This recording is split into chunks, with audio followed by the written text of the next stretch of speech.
ये आदिमानव शिकार करके नदी से कुछ मछलियां पकड़ता है और अपने परिवार के लिए उन्हें लेकर घर जाने लगता है, लेकिन रास्ते में इसे एक बहुत बड़ा पैर का निशान दिखाई देता है जो इसके घर की तरफ इशारा कर रहा था। ये देखते ही आदिमानव दौड़कर अपने घर की तरफ भागता है, पर आदिमानव पहुंचने में बहुत देर कर देता है। तब तक एक डायनासोर इसकी बीवी और बच्चों को जिंदा खा जाता है। ये देखते ही आदिमानव को गुस्सा आता है और वो अपने भाले से उस डायनासोर पर हमला करता है, लेकिन डायनासोर वहाँ से भाग जाते हैं। अपने परिवार को खोने से आदिमानव उदास था और एक पहाड़ पर चढ़कर वहाँ से कूदने का सोचता है, पर तभी से अपने परिवार का परछाई दिखाई देता है जो इसे जीने का उम्मीद देता है। अगले दिन आदिमानव एक नीला डायनासोर का पीछा करता है और उस हमला करने वाला होता है कि तभी उसे डायनासोर के दो छोटे छोटे बच्चे दिखाई देते हैं, जिससे आदिमानव का दिल पिघल जाता है। लेकिन तभी एक लाल डायनासोर इन सब पर हमला कर देता है, तो आदिमानव भी अपने भाले से लाल डायनासोर को जख्मी करके एक पत्थर से उसका पैर तोड़ देता है, जिससे लाल डायनासोर वही मर जाता है। नीला डायनासोर के बच्चे आदिमानव का धन्यवाद करते हैं कि तभी एक लाल डायनासोर हमला करके दोनों छोटे बच्चों को जिंदा ही खा जाता है। लेकिन फैंग और स्पीयर के प्रतिरोध के बावजूद एक थेरापॉड फैंग के बच्चों को खा जाता है। अपने और फैंग के बच्चों की मौत का बदला लेने के बाद स्पीयर समुद्र तट पर जाने लगता है। तभी फैंग भी उसके पीछे पीछे आने लगती है। स्पीयर को एहसास होता है कि उन दोनों ने ही अपना परिवार गवा दिया है और उन दोनों की जिंदगी में अब कुछ नहीं बचा है। स्पीयर एक सुअर का शिकार करने वाला था, लेकिन फैंग उसे बीच में ही उठाकर निगल जाती है। निराश स्पीयर एक दूसरे सुअर को मारता है, लेकिन उसे भी फैंग चुरा कर खा लेती है। फैंग की हरकतों से परेशान होकर स्पीयर एक पेड़ के ऊपर चढ़ जाता है। वो कुछ फल तोड़कर नीचे गिराता है, लेकिन फैंग उसे नीचे गिरा देती है और उसका फल भी खा लेती है। अब गुस्से में स्पीयर उसके ऊपर हमला करने के लिए बढ़ता है, लेकिन रुक जाता है। अब रात के वक्त वो सो नहीं पा रहा था क्योंकि फैंग के खर्राटों की आवाज बहुत तेज थी। वो उसके मुंह पर एक पत्थर फेंक कर मारता है। वो उसे डराने के लिए दीवार पर परछाइयां बनाता है, लेकिन अचानक उसे अपने बच्चों की याद आ जाती है। अगले दिन स्पीयर जंगल में हिरन का शिकार करने जाता है, लेकिन फिर से फैंग उसके शिकार को चुराना शुरू कर देता है। स्पीयर उसे अपने भाले से डराता है, लेकिन स्पीयर की चेतावनी के बाद भी फैंग उसका शिकार चुराना जारी रखता है। इस डायनासोर को एक हिरन दिखाई देती है, तो ये उस हिरन को पकड़ने के लिए जाता है, लेकिन आदिमानव इसे रोक लेता है और खुद उस हिरन का शिकार करने के लिए जाता है। पर इसके हमला करने से पहले ही डायनासोर उस हिरन को मार देता है। ये देखकर आदिमानव को गुस्सा आ जाता है और वो डायनासोर पर हमला करने लगता है, लेकिन लड़ाई के दौरान आदिमानव का भाला टूट जाता है और डायनासोर भी इसे अपने जबड़े में पकड़ लेता है। आदिमानव घायल था, पर तभी इनकी नजर अपने आसपास बहुत सारे खतरनाक सांप पर जाती है, तो ये दोनों फिर से दोस्त बन जाते हैं और अपनी जान बचाकर भागने लगते हैं। पर तभी अचानक वहाँ बहुत सारा पानी आ जाता है, जिसमें ये दोनों डूब जाते हैं और सांप भी उसी पानी के अंदर थे जो इन पे हमला करने लगते हैं और कुछ सांप डायनासोर को काट लेते हैं। तभी आदिमानव के पीछे भी एक बहुत बड़ा सांप पड़ जाता है। आदिमानव को बचाने के लिए डायनासोर उस बड़े सांप का सर धड़ से अलग कर देता है, पर इतने में ये दोनों झरने से नीचे गिर जाते हैं, जिससे आदिमानव बहुत ज्यादा घायल हो जाता है। तो डायनासोर उसे पानी से बाहर निकालता है, जिससे आदिमानव का जान बच जाता है और अब ये दोनों अच्छे दोस्त बन चुके हैं। इसलिए अब से ये दोनों मिलजुल कर शिकार करते हैं और मिल बांट कर खाते हैं। स्पीयर को सर पर चोट लग जाती है और फैंग उसे बचा कर लाती है। अब वो दोनों एक साथ मिलकर शिकार करते हैं और आपस में मिलकर खाते हैं। मैमथ का एक झुंड बर्फ के तूफान से होकर गुजरता है। उनमें से एक बूढ़ा मैमथ पीछे रह जाता है और अपने झुंड से अलग हो जाता है। वो अपने झुंड की तलाश में भटकते हुए स्पीयर और फैंग के क्षेत्र में आ जाता है। वो उसे देख लेते हैं और एक खूनी जंग के बाद उसे मार देते हैं। वो उसे काट कर उसका कुछ मीट और दांत अपनी गुफा में ले आते हैं। मैमथ का झुंड बूढ़े मैमथ को तलाशते हुए उसके आधे कटे शरीर को देख लेता है। वो शोक में तेज चिल्लाते हैं। फैंग मैमथ का मांस खाकर आनंद ले रहा था। उधर स्पीयर याद करता है कि उसने अपने बेटे को सिखाया था कि शिकार कैसे करते हैं और दोनों ने मिलकर एक बड़े जानवर का शिकार किया था। स्पीयर अपने परिवार के बारे में सोच रहा था। तभी अचानक मैमथ का झुंड उनके पैरों के निशानों का पीछा करते हुए उनकी गुफा के बाहर पहुंच जाता है और उन पर हमला शुरू कर देता है। स्पीयर और फैंग बुरी तरह जख्मी हो जाते हैं और मैमथ उन्हें चारों ओर से घेर लेते हैं। स्पीयर बूढ़े मैमथ के दांत से खुद की रक्षा करता है। स्पीयर को एहसास होता है कि झुंड दांत वापस चाहता है और जब स्पीयर उन्हें बूढ़े का दांत सौंपता है वो वापस लौट जाते हैं। वो अपने दादू का दांत लेकर उसकी कब्र पर जाते हैं और उन्हें एक विशेष अनुष्ठान द्वारा आखिरी बार अलविदा करते हैं। उधर फैंग स्पीयर को पीठ पर बिठाकर दौड़ रही है क्योंकि ड्रोमेयोसोरस की एक बड़ी सेना उनके पीछे लग चुकी है। स्पीयर अपने और फैंग के बचाव के लिए उन पर लगातार पलटवार कर रहा है, लेकिन ड्रोमेयोसोरस की सेना आखिरकार उन्हें चारों ओर से घेर लेती है। लेकिन तभी सारे ड्रोमेयोसोरस घबराकर तेजी से भागना शुरू कर देते हैं। इससे पहले कि स्पीयर और फैंग कुछ सोचते वो देखते हैं चांद सुर्ख लाल हो गया है और सारा इलाका धुंध की चादर से ढक चुका है। वो देखते हैं एक दुर्बल आदिमानव को जो एक मरे हुए सुअर को उठाकर लेकर जा रहा था। वो गिर जाता है और उसका पैर टूट जाता है। वो चीख चिल्लाकर अपने परिवार को बुलाता है, लेकिन एक आदमी जैसे ही दौड़कर आता है उसे एक बड़ा उड़ने वाला क्रिएचर उठाकर ले जाता है। अब स्पीयर उस घायल आदिमानव और उसके मरे हुए सुअर को उठाकर उसकी गुफा में ले आता है। तभी विशालकाय चमगादड़ उन्हें चारों ओर से घेर लेते हैं और कड़े मुकाबले के बावजूद उनमें से एक स्पीयर को उठा लेता है और अपने घोंसले में ले जाता है। फैंग कोशिश करती है, लेकिन वो चमगादड़ों की ऊंची गुफा तक नहीं पहुंच पाती है। अब वो बेहोशी का बहाना करके जानबूझकर चमगादड़ों को खुद को उनकी गुफा में उठाकर ले जाने देती है, जहां उसे स्पीयर के अलावा कई सारे लोग मकड़ी के जालों में लिपटे हुए नजर आते हैं। ये एक बहुत बड़ी मकड़ी थी जो तेजी से अपना जाल फैंग के ऊपर छोड़ती है, लेकिन फैंग और स्पीयर मिलकर उसका खेल खत्म कर देते हैं और वहाँ से भाग जाते हैं। बहुत सारी चमगादड़ें उनका पीछा करती हैं, लेकिन वो उन्हें ऐसे स्थान पर ले जाकर रास्ता काट कर निकल जाते जाते हैं जहाँ बहुत सारे ड्रोमियोसॉरस उन सारे चमगादड़ों को खा जाते हैं। अब स्पीयर और फैंग मिलकर एक शांत और लुभावने स्थान की खोज करते हैं। फैंग पानी पीती है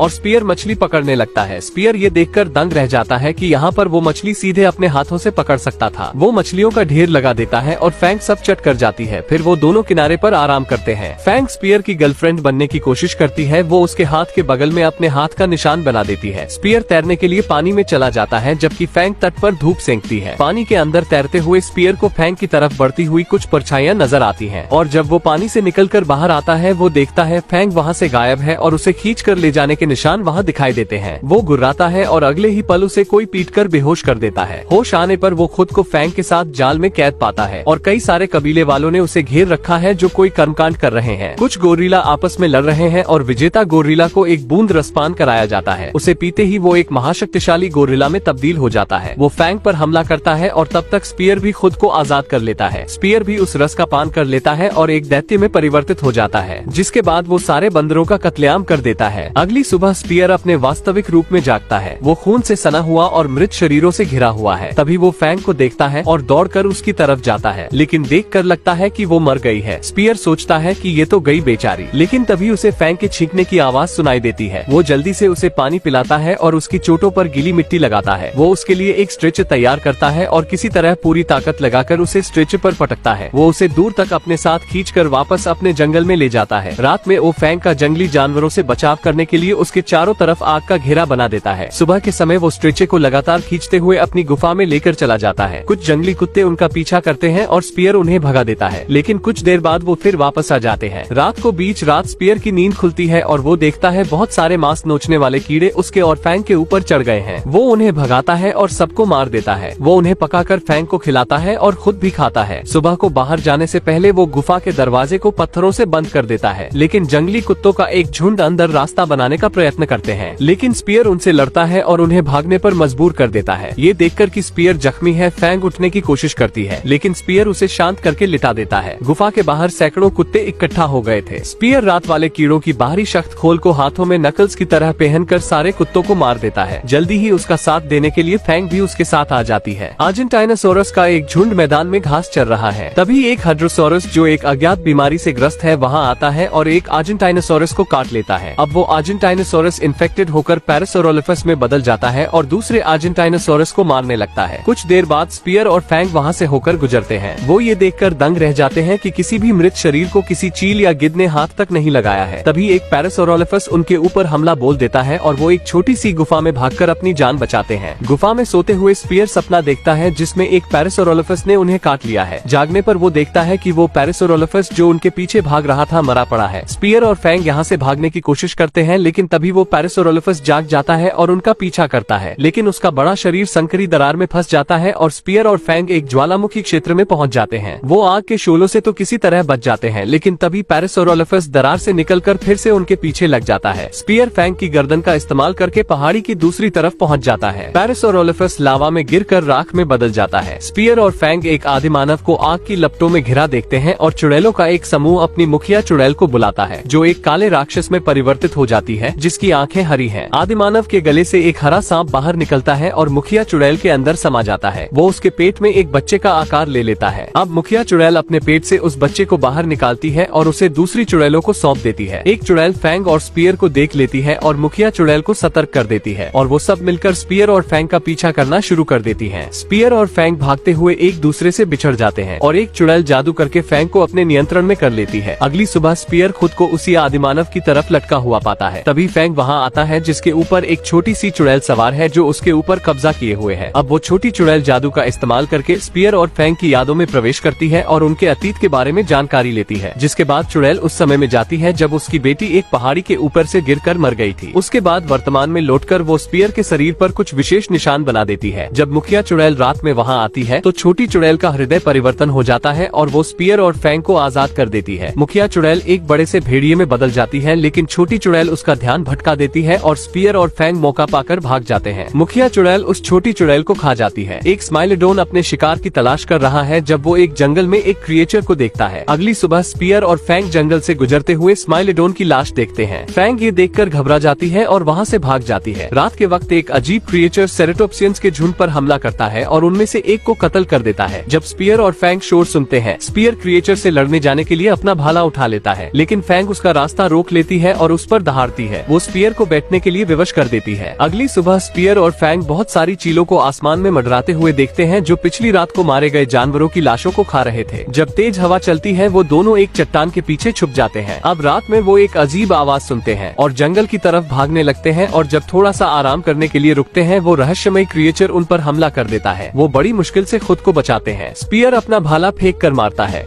जिसके पत्थर पर टकराने से आग निकलती है और क्रिएचर डरकर भाग जाता है। क्रिएचर की कमजोरी जानकर स्पीयर और फैंग दोनों मिलकर उसे जंगल से बाहर निकलने के लिए विवश कर देते हैं, और स्पीयर उसे आग के हवाले कर देता है और उसे मार देता है। स्पीयर और फैंग मछली पकड़ रहे होते हैं कि तभी उन्हें एक होमोसैपियन औरत पानी में दिखाई देती है, जिसका पीछा एक मगरमच्छ कर रहा था, और वो जंगल में भाग जाती है। स्पीयर और फैंग मगरमच्छ को मार देते हैं। स्पीयर औरत को पाने के लिए उसके पीछे भागता है। स्पीयर फैंग को उससे दूर करता है और अपना हथियार नीचे रख देता है। वो उसे गर्मी देने के लिए आग जलाता है। रात में स्पीयर उसे चांद की पूजा करते देखता है। सुबह को वो आगे बढ़ते हैं और औरत उनके पीछे जाती है। बाद में औरत मीट और सब्जियां पकाती है। स्पीयर और फैंग उसे उसके लकड़ी के शिकंजे से मुक्त कर देते हैं। अब पहले बार औरत बोलती है। वो अपना नाम मीरा बताती है। जब स्पीयर और फैंग एक डायनासोर को मारने में विफल होते हैं तो वो एक धनुष बनाती है और उससे डायनासोर को मार देती है। अब मीरा चित्र बनाकर अपनी कहानी सुनाती है। उसकी जनजाति को आक्रमणकारियों ने बंदी बना लिया था और वो अकेली बचकर निकलने में कामयाब हो पाई। स्पीयर को देखकर लगता है कि वो उसके चित्रों में खास दिलचस्पी ले रहा है। अब वो फैंग की पीठ पर बैठकर नदी को पार करते हैं। वो एक गुफा में पहुंचते हैं जहां मीरा चांद की आराधना करती है। स्पीयर उसकी प्रार्थना के बारे में जानकारी लेता है। वो अपनी भाषा में उसे सब बताती है। अगली सुबह उसे कुछ मंकी मैन आकर पकड़ लेते हैं। फैंग और स्पीयर उनका पीछा करते हैं, लेकिन वो उसे एक नाव में बिठाकर दूर निकल जाते हैं। उस नाव पर वही चिन्ह बना था जो मीरा के टकले पर था। स्पीयर पहली बार अपने मुंह से मीरा का नाम बोलता है। और इसी के साथ इसका ये एपिसोड यही खत्म हो जाता है। दोस्तों, अगर आप इसके आगे के एपिसोड भी देखना चाहते हैं तो कमेंट में पार्ट 2 जरूर लिखें। और भी ऐसी ही मूवी एक्सप्लेन वीडियो देखने के लिए चैनल को भी जरूर सब्सक्राइब करें। हम मिलेंगे आपसे बहुत ही जल्द अगली ऐसी ही धमाकेदार वीडियो में। तब तक के लिए गुड बाय।